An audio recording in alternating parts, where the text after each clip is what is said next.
In the year without a summer, back 2 centuries ago now, it had snowed in Maine in June. As a matter of fact, it had snowed in June as far south as Pennsylvania.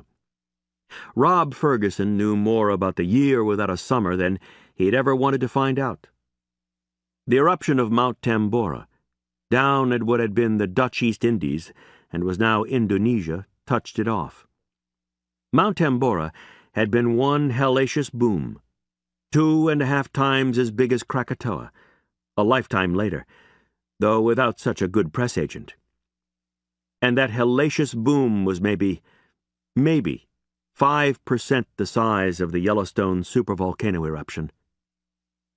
Guilford, Maine, had a park that ran along by the banks of the Piscataquis River. Rob stood in the park on the 4th of July and watched snow drift down from a sky the color of a flock of dirty sheep. "Boy, this is fun," Justin Nachman said, his breath smoking at every word. "Now that you mention it," Rob answered.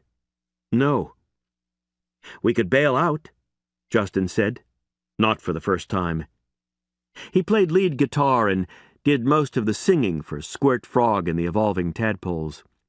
He would have been Squirt Frog had they reckoned things that way.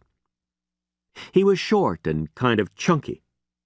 He'd worn a perm he described as a Yiddish afro till the band got stranded in Guilford not long after the eruption. He hadn't kept it up since, but his hair was still plenty curly. "We could, yeah." Rob's words showed agreement. His tone didn't. For a long time, getting into and out of Guilford had been as near impossible as made no difference.